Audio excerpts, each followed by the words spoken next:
सबसे पहले हमको ऐसा फील हो रहा है, प्रबल प्रेम के पाले पड़कर प्रभु को नियम बदलते देखा, और प्रभु का मान टले टल जाए पर भक्त के मान में टलते देखा।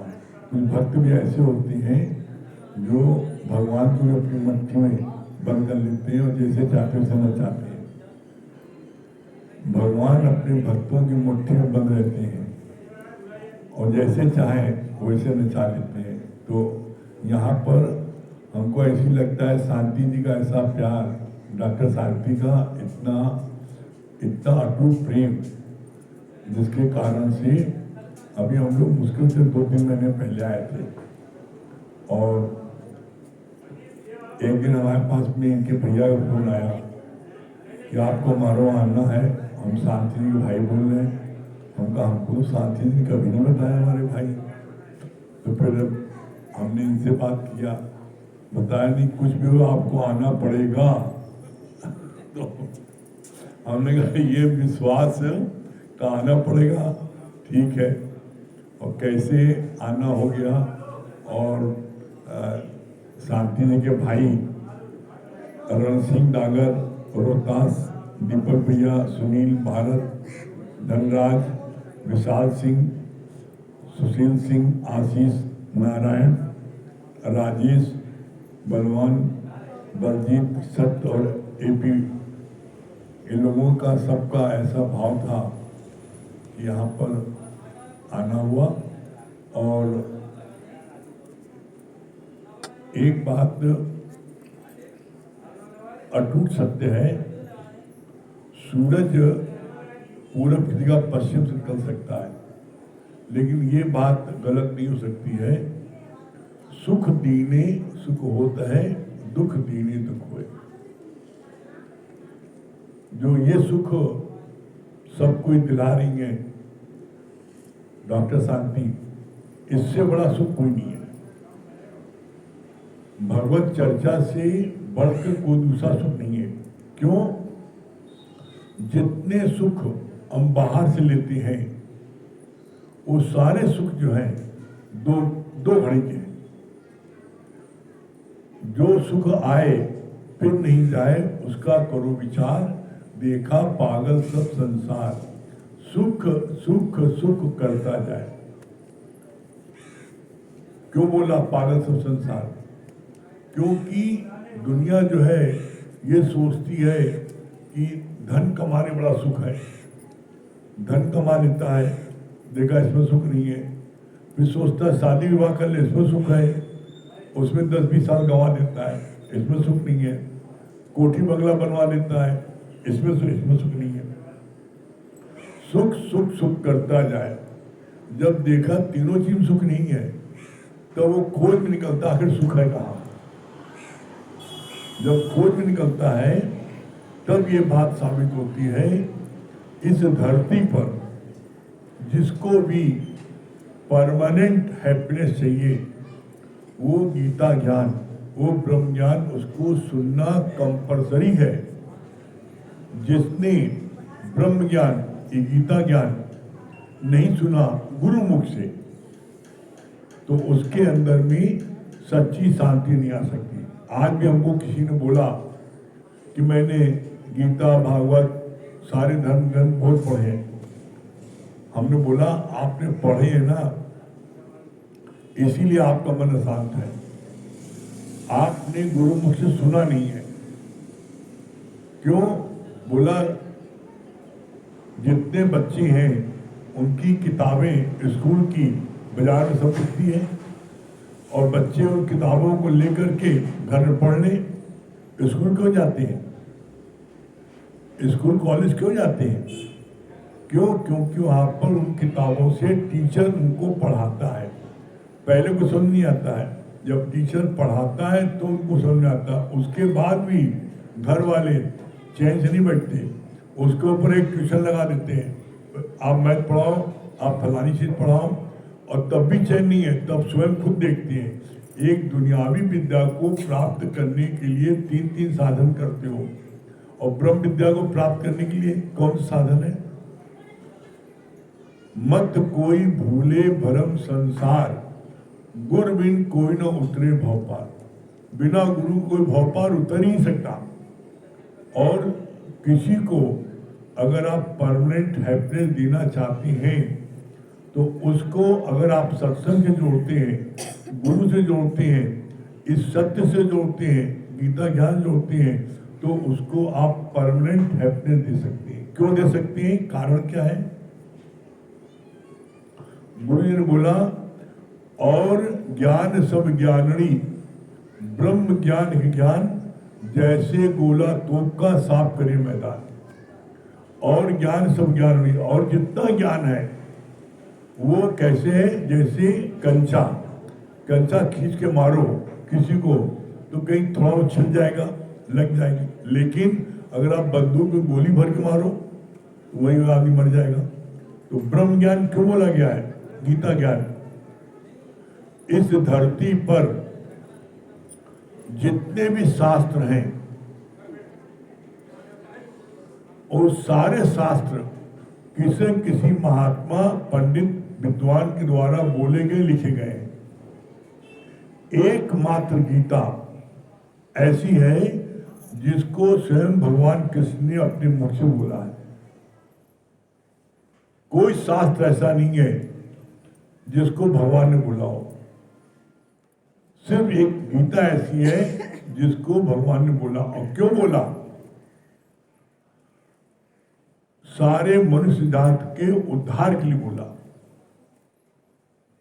गीता 18 अध्याय में है और 18वें अध्याय में हर अध्याय का अलग अलग हुआ है। पहले अध्याय में क्या बोला गया है? जब कोई व्यक्ति दुखों से चोट खाई न होती तो प्रभु तेरी याद आई न होती। गीता क्यों लिखी गई? जब भाइयों में आपस में युद्ध होने वाला था, कौरव और पांडव में, दोनों भाई, उनमें जब युद्ध होने वाला था तो दोनों भाई भगवान कृष्ण के पास पहुंचे मदद के लिए। दुर्योधन धृतराष्ट्र का बेटा वो पहुंचा, अर्जुन वो भी पहुंचे, पांडव वो भी पहुंचे। युद्ध होने जा रहा, भगवान हमें आपकी सहायता चाहिए। तो जब भगवान कृष्ण उठे तो देखा सामने पैताने अर्जुन बैठा है।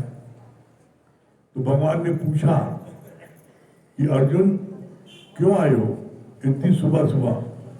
तो दुर्योधन बोल बैठा, जो अहंकारी व्यक्ति होता है वो बीच में बोल बैठता है।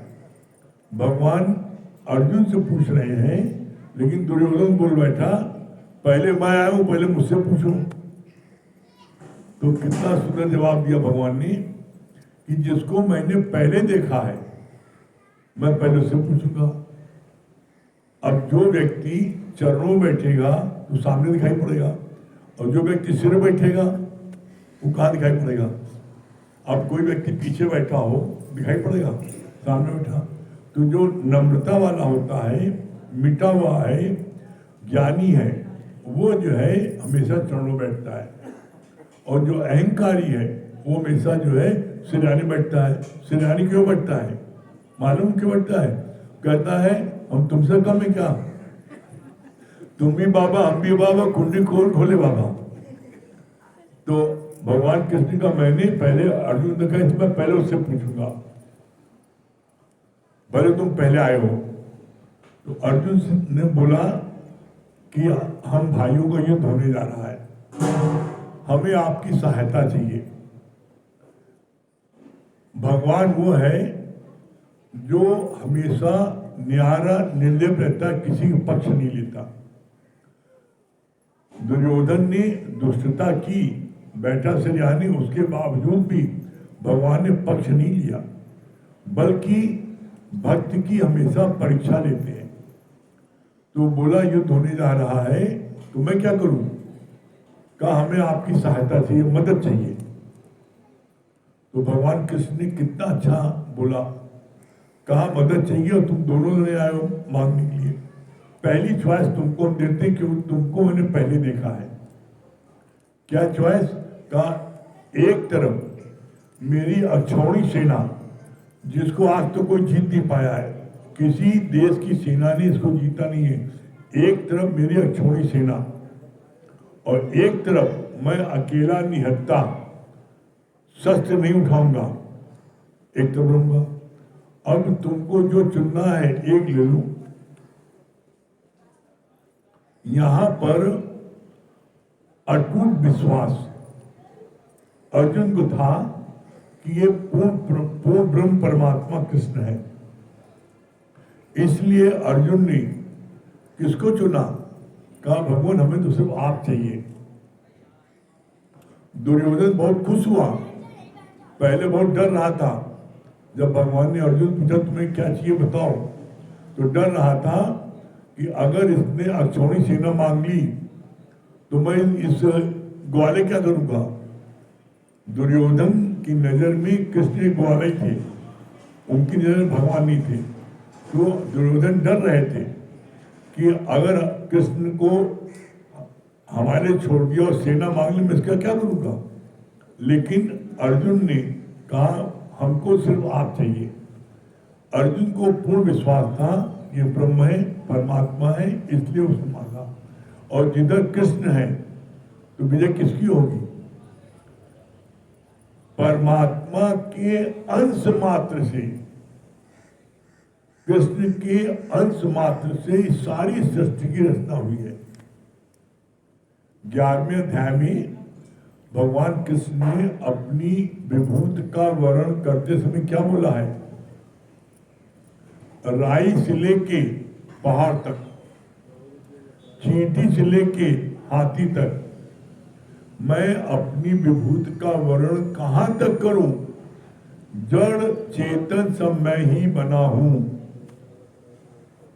उनके अंश मात्र से ये सारी अक्षौणी सेना और सारी दुनिया का हुआ है। तो जो चीज अंश मात्र से उत्पन्न होगी, क्या वो उससे बलिष्ठ होगी? कृष्ण को अर्जुन ने चुना, परिणाम क्या हुआ? कौन जीता? जबकि दुर्योधन की तरफ ऐसे ऐसे वीर थे जिनको कि कोई नहीं हरा सकता था। पांडव तरफ अर्जुन के गुरु द्रोणाचार्य वो दुर्योधन तरफ थे। भीष्म पितामह जिनको इच्छा मृत्यु का वरदान था वो दुर्योधन तरफ थे। आपके कर्ण जिसको कोई नहीं जीत सकता था, धनुर्धर सबसे बड़ा था, वो दुर्योधन तरफ था। इनको कोई जीत ही नहीं सकता था, उसके बावजूद वो हारे। क्यों हारे? क्यों? बोला जहां सत्य है वहां परमात्मा रहता है, और जहां परमात्मा रहेगा उधर विजय होगी। तो अर्जुन की पांडवों की विजय हुई और कौरवों का नाश हुआ। तो यहाँ आप देखो युद्ध हुआ क्यों। और भगवान ने जब दोनों सहायता मांगने आए तो भगवान ने क्या उनके साथ में बैठकर रोने लगे, या उनको कहा ये युद्ध हो रहा है, हम जो है क्या आते हैं, बड़ा गलत हो रहा है। बड़ा उन्होंने समझाने की कोशिश की, लेकिन होनी होकर अनहोनी न हो। तो ऐसे में आप देखो कि उन्होंने युद्ध के लिए भी क्या किया। उन्होंने दुनिया का उद्धार करने के लिए उन्होंने रणभूमि में 18 दिन महाभारत का युद्ध हुआ, 18 अध्याय लिखा गया। और 18 अध्याय में उन्होंने भगवान कृष्ण ने, अर्जुन प्रश्न करता जा रहा था, भगवान कृष्ण हंस करके उसका जवाब देते जा रहे थे। वही जो संवाद हुआ है भगवान कृष्ण और अर्जुन के बीच में, वही आज गीता होगी। और ये गीता जो है, ये भगवत गीता सर्वशास्त्रमयी गीता है।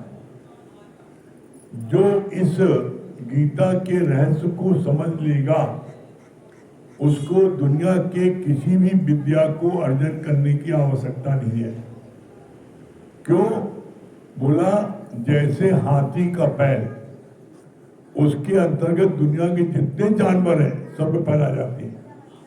इसी तरीके से ये ब्रह्म विद्या, ये गीता शास्त्र, जिसने इसका अध्ययन कर लिया, जिसने गुरुमुख से इसको सुन लिया, तो उसको किसी भी शास्त्र पढ़ने की आवश्यकता नहीं है। और यदि आपने सारे शास्त्र पढ़े और इस ब्रह्म विद्या को नहीं आपने गुरुमुख से सुना, तो आप अधूरे रहेंगे। क्यों रहेंगे अधूरे? जीवन में सुख और दुख ये जुड़वा है। सुख आएगा तो दुख भी आएगा, लाभ होगा हानि भी होगी, यश होगा अपयश भी होगा, जीवन होगा मरण भी होगा। ये सारी बातें जीवन में मनुष्य के सामने आएंगी जरूर, लेकिन जो गीता ज्ञान गुरुमुख से सुन लेता है, उसको इन सब बातों का जरा सा भी असर नहीं होता। कुछ भी हो जाए, कितना भी मान मिले, उस मान में वो भूलता नहीं, वो भी गुरु को अर्पण।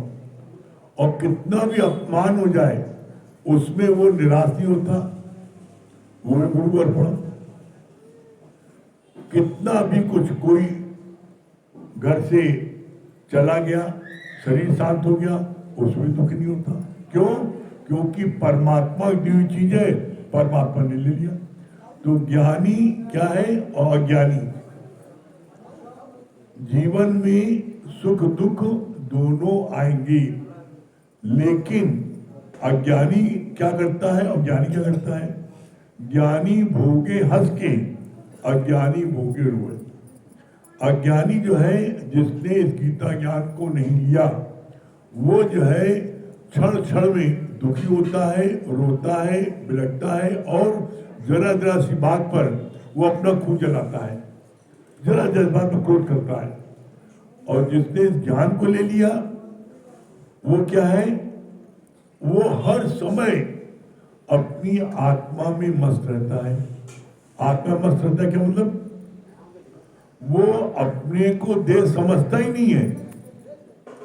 ज्ञानी अपने को देह नहीं समझता, वो अपने को आत्मा समझता है, वो अपने को निराकार समझता है। अभी रखिए, कुछ बात करिएगा। ज्ञानी बोला है, वो हंस के क्यों हर चीज को भोगता है? क्यों?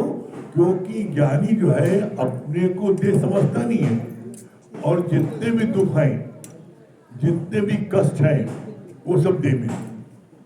जितने कष्ट हैं वो सब देह में है, आत्मा में कोई कष्ट नहीं है।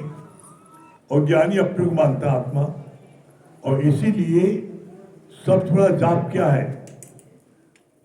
नित्य सुबह उठने पर आप ये जाप करोगे, आपकी बहुत तेजी से उन्नत होगी। सबसे बड़ा जाप क्या है?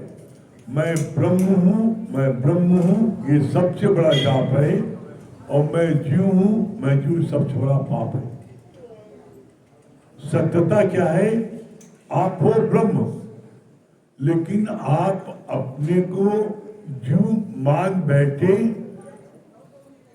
संग करने के कारण आपने जीव भाव वालों लोगों का संग किया, तो आपने अपने को जीव मान लिया। आप हो ब्रह्म। कैसे?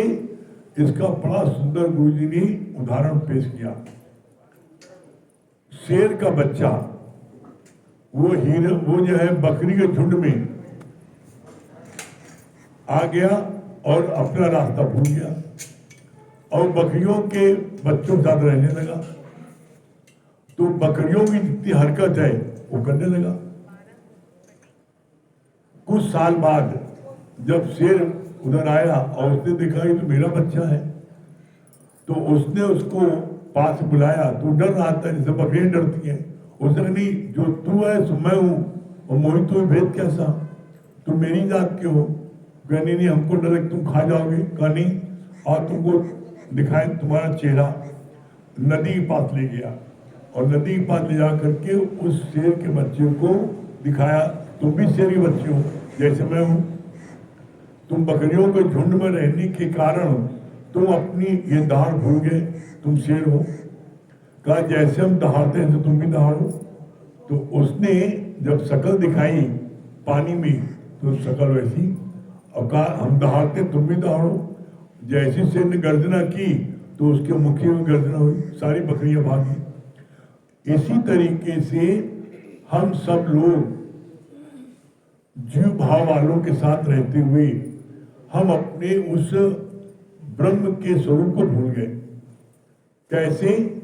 देखो, दुनिया का कोई बच्चा जब धरती पर आता है उसको याद रहता है, गर्भ में किया था वादा प्रभु तुझको न भूलूंगा कभी, पर पढ़ के मुंह के जाल में तू भूला अपना करार है। कोई बच्चा धरती पर आता है वो क्या बोलता है, चाहे वो हिंदू का हो, चाहे मुसलमान का हो, चाहे क्रिश्चियन का हो, चाहे अंग्रेज का हो, वो सब धरती पर आते क्या बोलते हैं, ओम ओम ओम। कोई बच्चा आता बोलता है वो। लेकिन घर वाले क्या बोलते हैं, उसकी मम्मी क्या बोलती है, देख तेरे पापा है सुन। अब मम्मी करी तुम्हारे पापा आए, तुम्हारे मामा आए, तुम्हारी मौसी आई, तुम्हारी चाची आई, वो है ब्रह्म स्वरूप, और उसके ऊपर सारा लिप लगा दिया चाचा मामा ताऊ का, वो अपना ब्रह्म रूप हो गया। अब उसको अपना रूप याद आ गया, हमारे चाचा है, हमारी मामी है, हमारी मौसी है, हमारे पापा है। जब जीवन में गुरु आता है और जब हम दुनिया की लताड़ खाते हैं, कोई ऐसा सगा नहीं जिसने तुझे ठगा नहीं। आज जिसको भी धोखा मिला जीवन में, किससे मिला धोखा? अपने मेहमानों से। तो जब ये धोखा मिला तुम्हें और जब तुम प्रभु की शरण आए, ऐसे आने वाले नहीं हो प्रभु की शरण, दुखों से चोट खाई न होती तो प्रभु तेरी याद आई न होती। शादी ब्याह में कोई याद करता है प्रभु को? नहीं। जब इकलौता बिठवा बीमार होता है, भगवान क्या कर दिया, हे भगवान बचा लो बचा लो, तब भगवान याद आता है। और जब शादी ब्याह होता है तो देखो चाहे कितना कोई बूढ़ा और बुढ़िया खूब नाचते हैं, बिटवा की शादी है, और बेटे की शादी है ना, पोते की शादी में नाचते हैं, और उससे ज्यादा नाचते हैं पर पोते की शादी में। कहते बस पर पोते मुझे उसका देख ले बस। कहा उलझे हो? पढ़ के मुंह के जाल में तो भूला अपना करार। करार कौन सा? क्या करार किया था तुमने? गर्भ में किया था वादा प्रभु तुझको न भूलूंगा कभी, और पढ़ के मुंह के जाल में तू भूला अपना करार। करार कौन सा? करार जो परमात्मा तुम स्वयं हो, उस परमात्मा को अपने अंदर से प्रकट करने का। तुम परमात्मा होते हुए तुमने अपने को छुपा लिया। अब वो परमात्मा प्रकट कैसे होगा? बहुत से लोग कहते हैं हमें परमात्मा दिखाओ। तो गुरुजी ने कहा हम तुमसे कहते हैं हमें दूध में मक्खन दिखाओ, हमें तिल में तेल दिखाओ। दूध के एक एक बूंद में मक्खन है, लेकिन दूध में से मक्खन प्रकट करने के लिए उसका एक प्रोसेस है। दूध को आप उबालो, ठंडा करो, जामन डालो, दही जम जाए रात भर, सुबह जब दही जम जाए उसको मथानी से मथो, मक्खन का लाए। उसी तरीके से यहाँ पर इसका प्रोसेस है सत्संग का, श्रवण मनन निध्यासन। श्रवण क्या होता है? गुरु के वचनों को सुनो, फिर उसका मनन करो, क्या बोला गुरु ने। तो निध्यासन होता है स्थित का बनना, वो परमात्मा प्रकट होना। जब आप गुरु के वचन को मन मना भाव के सुनोगे तो आप क्या है उसका मनन करोगे कि गुरु के ये वचन मैं अपने जीवन में क्यों नहीं लगा पा रहा हूं। और जब गुरु के वचनों को जीवन में लगा लोगे, जिस दिन जिस पल गुरु के वचनों को 100% आप लगा लिया जीवन में, उसी पल आपका परमात्मा आपसे प्रकट हो जाएगा। जैसे दूध में से मक्खन प्रकट कब हो गया?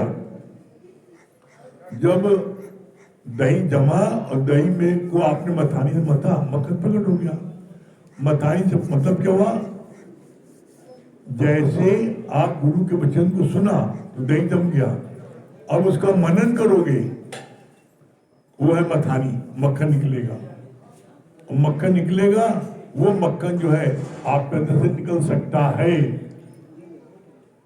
अपने मन में पूछो एकांत बैठ करके, मैं कौन हूं? हु आई एम, मैं कौन हूं? तो आप देखोगे आपके अंदर से आवाज आएगी, मैं वो सच रूप आत्मा हूं। क्यों ये आवाज क्यों नहीं आ रही है? पता क्यों नहीं आ रही है? जैसे नदी में मल विक्षेप आवरण, मल माने काई, आवरण, ये मल विक्षेप आवरण। मल माने होता है गंदा पानी, विक्षेप माने होता है जहां घास फूस बहुत होती है, और आवरण माने काई।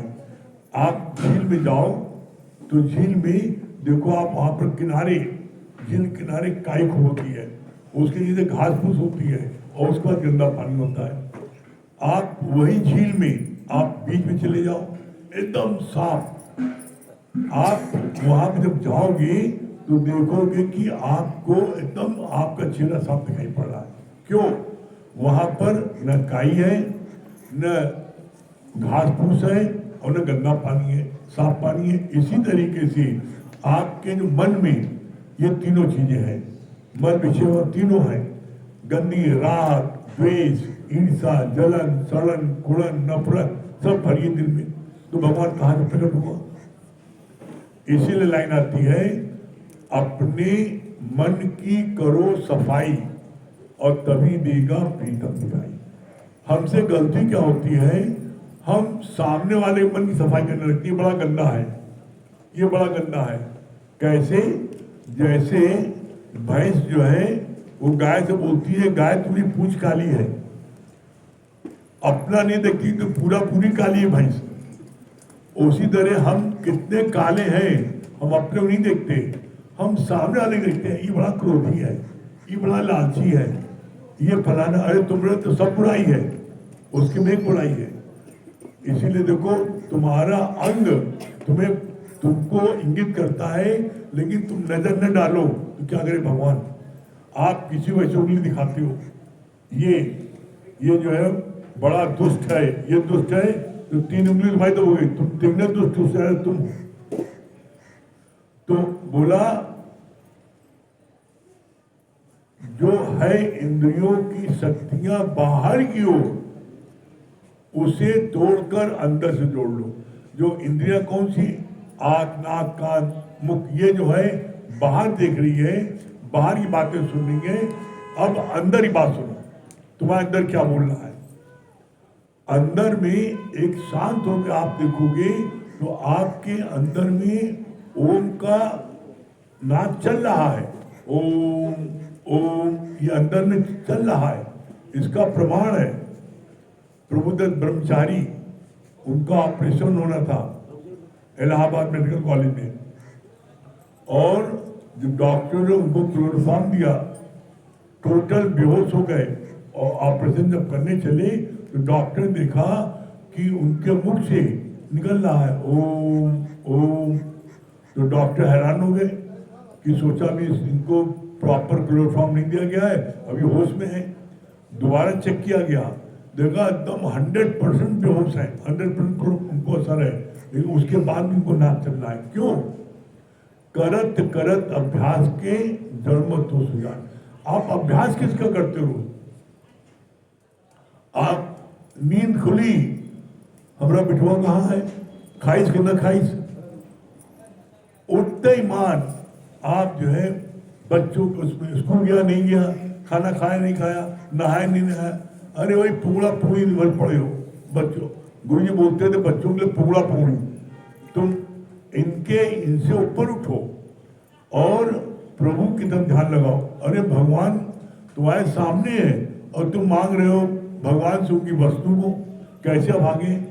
भगवान सामने होते हैं, भगवान से नहीं मांगते, भगवान हमें बिठवा दे देना, हे भगवान हमारी बिटिया की शादी कर देना। हर कोई उनकी वस्तु से प्यार कर रहा है, उनसे कोई नहीं कर रहा है। भगवान कहते हैं मैं क्या करूं, हमें जब कोई मांगे तब मैं उसका हूं ना। हमसे कहते हैं हमारे को नौकरी दे दो, हमें एक बेटा दे दो, हमारे एक छोटे कोठी बनवा दो, तो जो इसमें खुश होता है मैं उसको खुश कर देता हूं। लेकिन होशियार कौन है? जब इसके लिए मुझे बड़ा अच्छा प्रमाण दिया कि एक राजा विदेश जा रहा था, तो उसने अपने राज्य में कर्मचारियों में ये अनाउंस कर दिया कि जिसको जो चीज चाहिए बताए मैं उसके लिए उसी ला दूंगा विदेश से। सबने अपनी लिस्ट दे दी। राजा जब लौट के आए तो उन्होंने सबको जिसकी वो मांगी चीज दे दी। राजा ने देखा कि एक घर की दासी राज की, उसने ने कुछ लिख के दिया था और ने कुछ मांगा, चुपचाप खड़ी है। राजा ने सबको दे दिया सब चीज, जिसने जिसने जो मांगी। वो दासी को बुला पूछा, भाई सबने कोई कोई चीज मंगाई, सबको ने दे दिया, तुमने कोई चीज नहीं मंगाई, उन्होंने तुम्हें कुछ लिया, इतने हम सामान लेके आए, हमें कुछ नहीं चाहिए। कहा नहीं ऐसा हो सकता, तुमको कुछ लेना पड़ेगा, हमें नहीं चाहिए कुछ। कहा आप ये वादा करो कि हम जो चाहेंगे हमको दोगे तब मांगे। कहा तुम जिस चीज पर हाथ रख दोगी, जिस चीज पर हाथ रख दोगी वो तुमको मिल जाएगी। दासी ने क्या किया? दासी ने राजा के सिर पर हाथ रख दिया। अब दासी को राजा मिल गया और बाकी लोगों को पदार्थ मिले। अब बताओ फायदे में कौन है? फायदे में कौन है? दासी ने जब राजा को ले लिया, जिसका राजा हो गया तो उसका राजमहल हो, सब कुछ उसका हो गया। तो हमसे भूल क्या होती है? हम भगवान से भगवान के पदार्थ को मांगते हैं। भगवान हमें ये दे देना, भगवान दे देना, हम भगवान को नहीं मांगते। तो होशियार हुआ है जो भगवान मांग ले। अब इसके लिए होशियारी आपकी देखनी है। आप किसको मांगते हो? भगवान को मांगते हो कि बेटा बेटी मांगते हो, दुकान मकान मांगते हो, जमीन मांगते हो, धन दौलत मांगते हो? ये सत्संग क्या है? सत्संग जहां होता है ये कल्प वृक्ष है। यहां आप जो मांगोगे आपको मिल जाएगा, आप गारंटेड है। ये इस भूमि पर जहां सत्संग हो रहा है, आप जो मांगोगे मिल जाएगा। लेकिन एक बात की सावधानी रखना, मांगने के पहले कल्याण के बदले काल न मांग लेना। कल्याण किसमें है और काल किसमें है? कल्याण है परमात्मा को मांगने में, कल्याण है परमात्मा को शरण आने में, और काल है परमात्मा से कोई पदार्थ मांगने में। जैसे एज ए एग्जाम्पल, तुमने कहा हमें तो कुछ, हमें तो एक बिटवा चाहिए, कुछ हो जाए, हम इतनी बड़ी जायदाद बनाया है कि कौन इसका वारिस होगा, और तुमने अनशन करके भगवान से बिटवा मांग लिया। भाग में लिखा नहीं है, अनशन किया, मांग लिया, भगवान ने दे दिया। लेकिन कैसा दिया? पता लगा बेटा न बोलता है, न अपने आप बुद्धि से कोई कार्य कर पाता है, वो एकदम बिल्कुल जो है पड़ा है। आप उसको खाना खिलाओ, खाना खा लेता है, उठाओ तो उठता है, बैठा तो बैठ जाता है, अपने आप कुछ नहीं कर पाता। तो तुमने काल मांगा कि कल्याण मांगा? अब सारी जिंदगी तुम उसकी सेवा करो। अगर ऐसा बेटा मिल गया जो अपने आप दैनिक क्रिया कर्म न कर पाए, अपने आप खाना न खा पाए, अपने आप बोल न पाए, तो सारी जिंदगी तुम बंद हो उससे ना। तुम्हारा वो इतना जबरदस्त होगा कि तुम उसको छोड़ नहीं सकते। तुम अब उसके वजह से तुम अपने सब कुछ भूल गए और उसकी सेवा लगे। तो किसने मांगा? इसीलिए भगवान ने बोला है, बहुत अच्छी बात बोली, troubles don't come if you not invite them. Troubles माने परेशानी, मुसीबत को यदि तुमने निमंत्रण न दिया होता तो तुम्हारे पास ना आती। ट्रबल्स डोंट कम, कभी ना आती। तुमने निमंत्रण दिया, परेशानी इसलिए आया वो। इसलिए कभी भूल के भी परमात्मा से कुछ मांगना नहीं। और यदि किसी की बड़ी पुरानी आदत बातों से नहीं बदलती और जब कोई व्यक्ति अगर मान लो कहने हम तो बिना मांगे रह नहीं सकते, बिना मांगे नहीं रह सकते, तो फिर दूसरा उपाय है। दूसरा उपाय क्या है? तो भगवान से हाथ जोड़ के प्रार्थना करो। क्या प्रार्थना करो? जय विद्यनाथ हो इत मोरा, करो सुबेग दास मैं तोरा, सो तुम जानो अंतर्यामी और पूर्व मोर मनोरथ स्वामी। अगर बिना मांगे नहीं रह सकते तो ये मांगो, हे प्रभु जय विद्यनाथ हो इत मोरा, हे प्रभु जिसमें मेरा हित हो वो यथाशीघ्र करो। जय विद्यनाथ हो इत मोरा, करो सुबेग दास मैं तोरा, मैं तुम्हारा दास हूं, जो मेरे लिए अच्छा है मुनासिब है वो करो। तो तब परमात्मा तब भी तुम्हारी भलाई में जो चीज हो वही करेगा। कभी भूल के अपनी मन बुद्धि को चला करके परमात्मा को पदार्थ नहीं मांगना। अगर बिना मांगे नहीं रह सकते तो, और नहीं तो सबसे उत्तम पहली पूजा है परमात्मा से कुछ न मांगना। आप जरा 2 मिनट विचार करो, एक दुनियावी माँ अपने साल भर के बच्चे को, 6 महीने के बच्चे को वो कुछ मांगता है बच्चा? कुछ कहता है माँ हमें दूध पिलाओ, हमें काजल लगाओ, हमें नहलाओ धुलाओ, हमारे को अच्छा कपड़ा पहनाओ। एक माँ अपनी जान से ज्यादा अपने बच्चे की हिफाजत करती है, अच्छा से अच्छा पहनाती है, अच्छे से अच्छा खिलाती है पिलाती है, उसकी सारी परवरिश करती है। अब सोचो विचार करो, एक दुनियावी माँ तुम्हारा इतना ध्यान रखती है तो क्या वो परम पिता परमात्मा तुम्हारा ध्यान नहीं रखेंगे? रखेंगे। किसका रखेंगे? जिसको परमात्मा पर गुरु पर विश्वास है। कैसे? बोला न मैं काबे में, न मैं कैलाश में, न मैं मंदिर में, न मैं मस्जिद में, मैं तू विश्वास में और खोजी हुए तुरंत मिल जाए एक पल की तलाश में। एक पल की तलाश मिलेगा यदि आप जो है परमात्मा के शरण में आ जाओ। ठीक है? संगीता रानी भजन सुनाइए, आइए।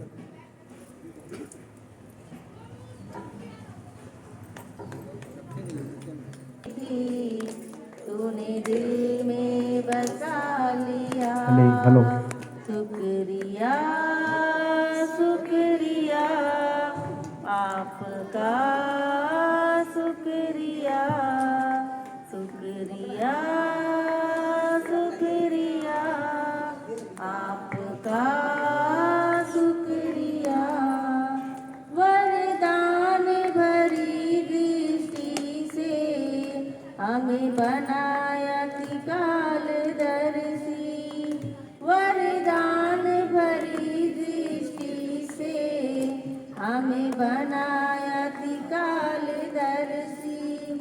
जन्मों के पुण्य फले हैं, गुरु कृपा है इतनी बरसी। जन्मों के पुण्य फले हैं, गुरु कृपा है इतनी बरसी। पलकों से उठा के मोती आँखों में बसा दिया, पलकों से उठा के मोती आँखों में बसा दिया। शुक्रिया शुक्रिया आपका, शुक्रिया शुक्रिया शुक्रिया आपका, शुक्रिया। चरणों में जगह मांगी थी, तूने दिल में बसा लिया। चरणों में जगह मांगी थी, तूने दिल में बसा लिया। तेरी एक नजर के प्यासे नजरों में बसा लिया। शुक्रिया शुक्रिया आपका, शुक्रिया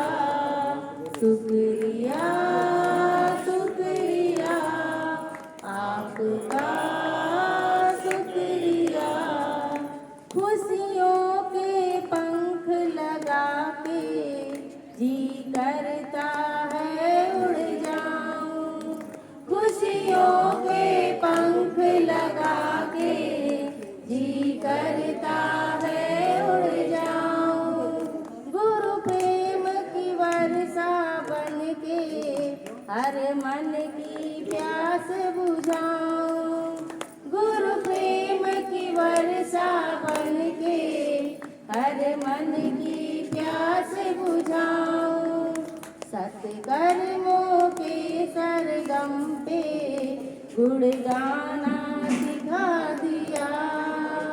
सत्कर्मों के सरगम पे गुण गाना सिखा दिया। शुक्रिया शुक्रिया आपका, शुक्रिया शुक्रिया शुक्रिया आपका, शुक्रिया। चरणों में जगह मांगी थी, तूने दिल में बसा लिया। तेरी एक नजर के प्यासे नजरों में बसा लिया। शुक्रिया शुक्रिया आपका, शुक्रिया शुक्रिया शुक्रिया आपका, शुक्रिया। सच में हम लोग बहुत भाग्यशाली, क्योंकि चरणों में जगह मांगे थे और गुरु जी ने अपने दिल में हम लोग को जगह दे दी है। पूजा जी आप आइए। आइए।